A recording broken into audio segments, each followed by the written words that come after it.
Good to go.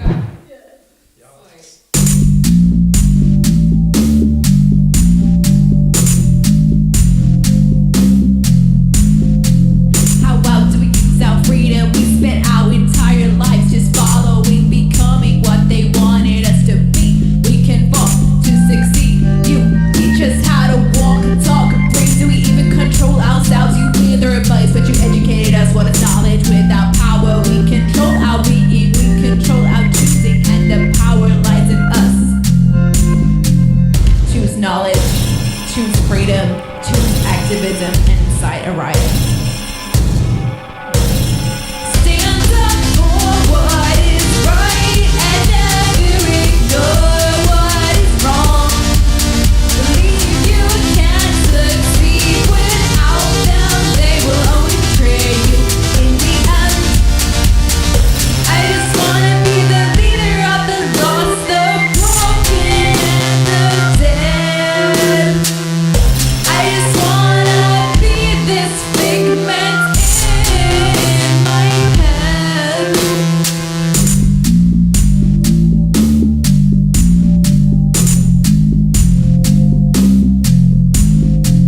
There's systems in place that we need to fight. I do not die for what is right, what you contribute to.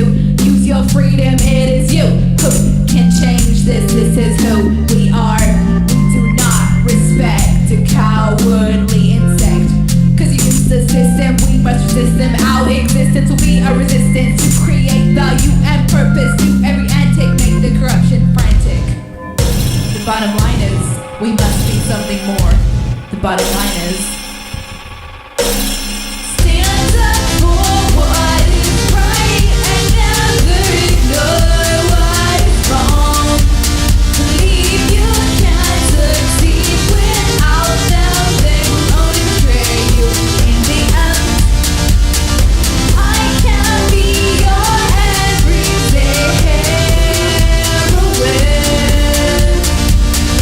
I can be your everyday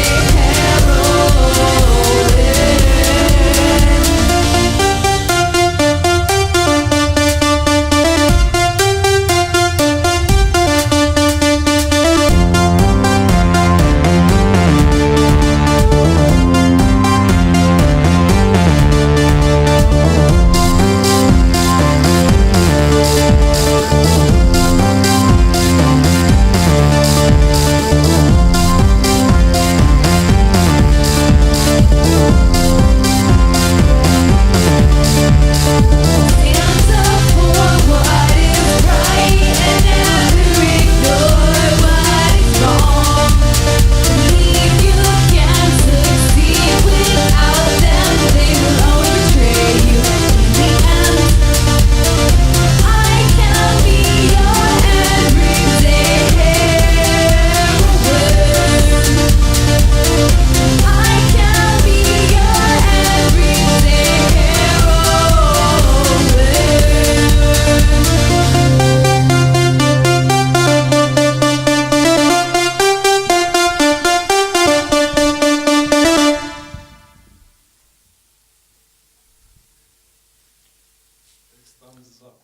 Awesome. Well, welcome back to another week of In the Fridge. We are here with Antimatter, all the way from Auckland. Thanks for having me. Oh, thanks a lot. I think we'll start things off with just figuring out how you got started, or kind of how you got into the iteration of your performing persona that you have now. That was a really elongated thing, but It made sense. yeah. This particular project, it actually started as a duo, so a few people know that. But for the most part, it's been me, and this year anyway, it's been me.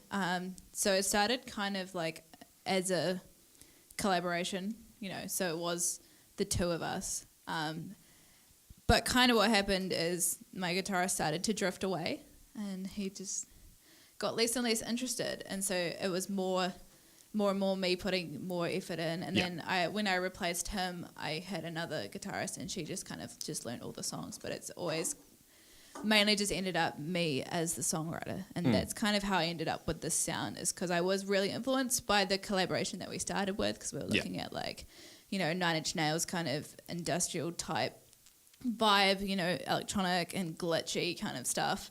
And then when he left, I still kind of kept going with that concept. Yeah, and that kind of, sound and really found myself artistically within that, so I just kept going. cool. So yeah, it was just, what's it like coming from that, sort of real collaborative background and then moving into the solo stuff? Do you find that it's a lot more freeing? Or like... Yes and no. A lot, I think the main issue for me in terms of like a downside is like the self-esteem thing. Because a lot of the time, when you got other people vibing with you, you're like, yes, this is good, this is great. And then when I went solo, the hardest thing for me was to be like, is this art worthy of something? You don't have that sort of support from another source that you would usually have. Yeah. But unfortunately, like you can pull other people around you to work with you though. So things like managers, labels, shows. So you do get some support. Yeah. It is incredibly freeing though, artistically, because if I don't like something, I don't like it, and I don't have to perform it, and I don't exactly. have to. Yeah. And if I like a song, like there's this one song in my set, I'm not playing it today, but that I usually do, and my guitarist hated it, and we didn't record it, and now I'm going to go back and record it now because Awesome. I can. Why Yeah, not? exactly. Yeah, I think definitely you sort of hit the nail on the head with that whole thing, the pros and cons of, you lose out on having, just that extra input from someone else, but then, you also have a lot of freedom. Have you sort of had any other projects in the past, like anything band related, or is this the first sort of project you've really pursued? Yeah. Cool. I wasn't like, I'm not one of these people that's like talented, like as a musician, like everything that am capable of doing is something that I've built from the ground up. Yeah. So I've had like a bunch of like starter bands and, you have like 5 practices and a song and then they just disintegrate. Yeah. Yeah. So this is kind of the first project that I've actually managed to get off the ground, which is why when my guitarist left, I was like, fuck, like I'm still doing this. Yeah, exactly. Yeah. So I don't want to like give up on everything I'd created. And then it's kind of freeing as well being by yourself because you can pull people in to work with and then let them go. Yeah. And you've got a solid enough basis as a solo performer that if people come and go, it doesn't really affect your ability to perform. Yeah. Or, and it doesn't change the concept or, yeah. I think that's the main thing is when you're going through bands, which I kind of did, playing, I played bass in a few bands and did vocals in a few bands. And, it's a new concept and it's a new how should we sound and this and that. And then I just get to hold on to the concept throughout who comes in and out of the project, which is exciting. I like it like that. Yeah. Awesome. Well, we'll let you get into the next song. What are you going to be playing for us next? I think I chose Graves.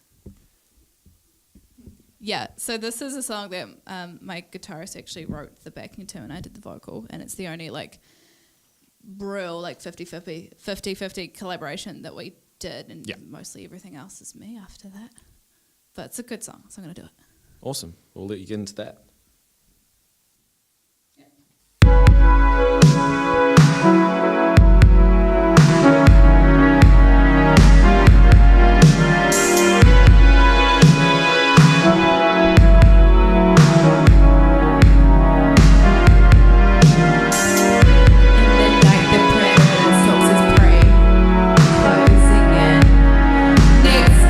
Paralyzed life drains from her body.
soft feet.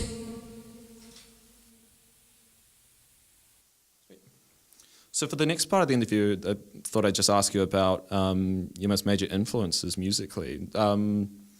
We usually ask people that in reference not just to big bands that you would have grown up with, but also maybe bands that you associate with now, especially in your scene as well. The scene thing's really interesting for me because, like, as you can hear from the sound, it's not really something that I've been able to just slot into. Yeah. Like, I play with a whole bunch of different bands. Like, I've played, like, alternative indie to heavy screamo. Like, I did a metal gig once. That was... I figured out I don't fit in the metal scene. So there's, one down. But, I don't know. We kind of... I just take on whoever's around. When I'm organising gigs, I'm like...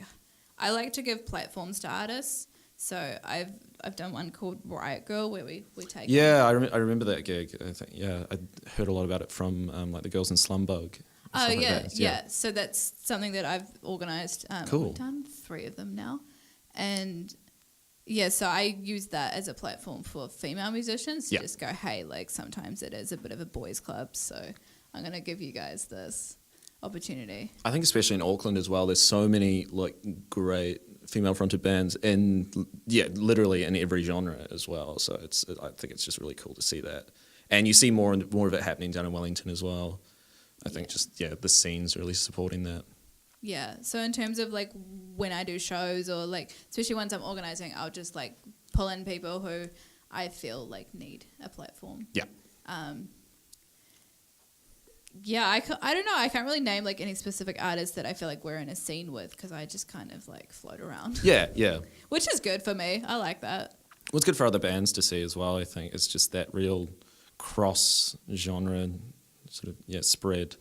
I think, because, I think it's one thing I've been noticing more and more lately is just the real positive aspects of scenes merging, stuff like that. We get a lot of that here in Hamilton. It's like our hardcore scene is quite strong, but, you'll see the people from those bands at acoustic gigs and stuff like that, it's just all... Yeah, like, I think it's really important to, like, foster community. Yeah, exactly. It supports both scenes, like, in a way that's a lot better than just people sticking to one.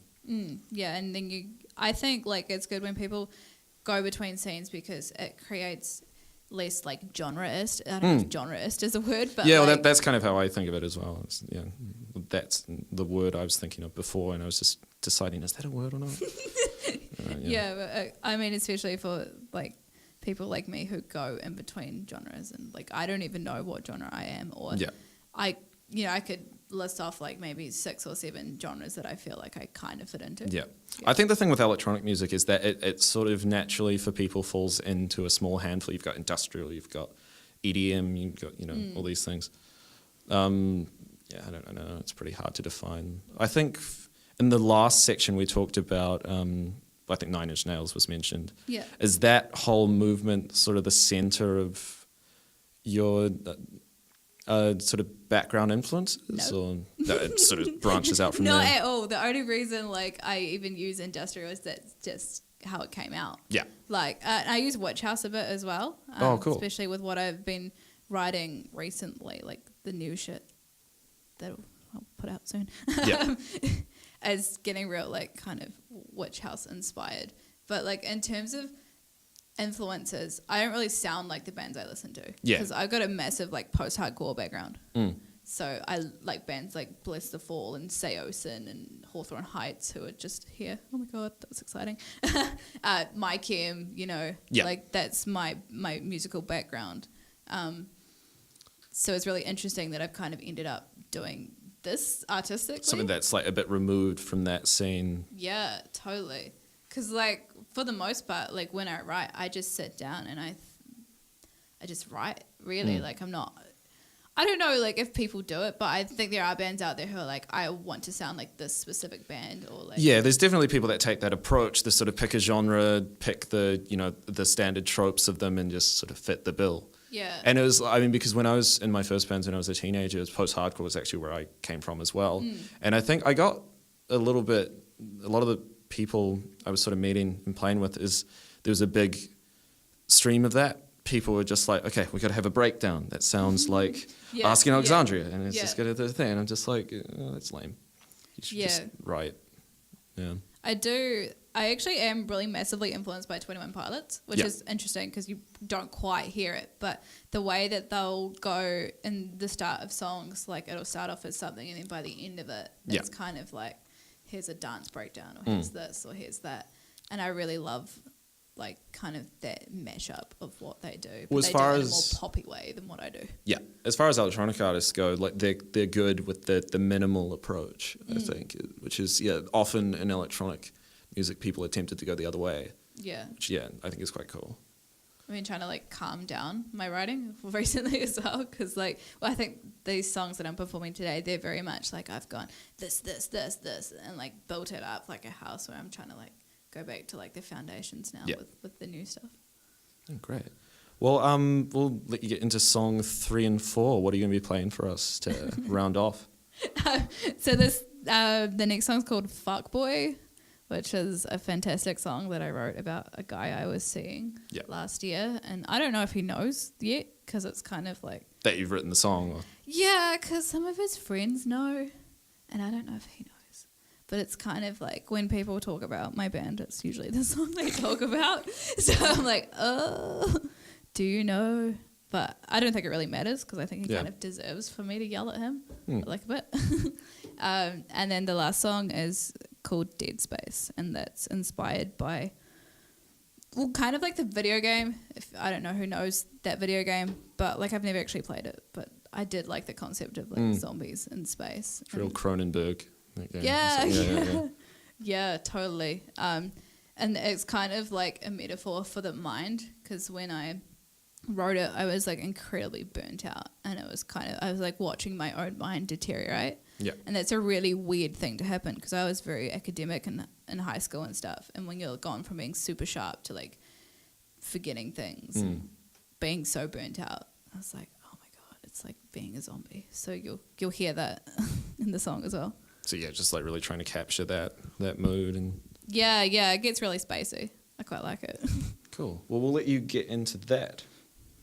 Sweet. Wait, I have some objections.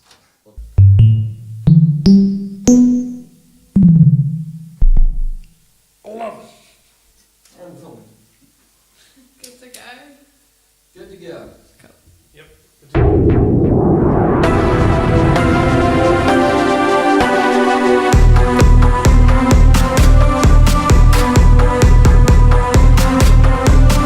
Fuck, fuck, fuck, fuck,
my head, I got nothing up there. In my head, I don't know if I exist. What is reality? I got clouds in my skull, I got clouds in my mind.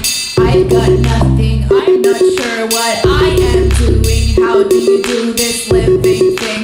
Everyone is so smart and I am just a zombie. In my head, they exist. Walk around, get me down, shoot 'em dead, shoot 'em down, zombies. In my head, they exist. Walk around, get me down, shoot 'em dead, shoot 'em down, zombies. Dead space in the atmosphere. Dead space in the atmosphere. Dead space in the atmosphere. Dead space.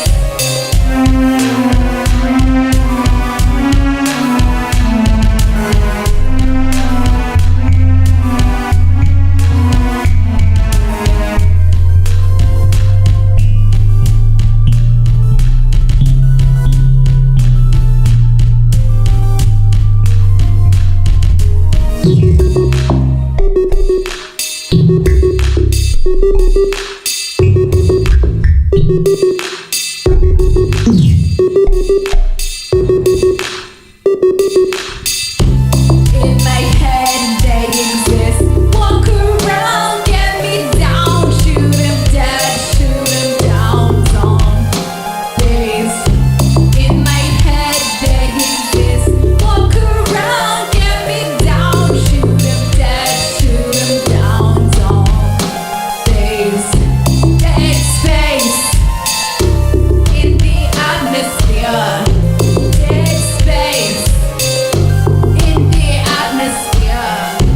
Dead space in the atmosphere. Dead space.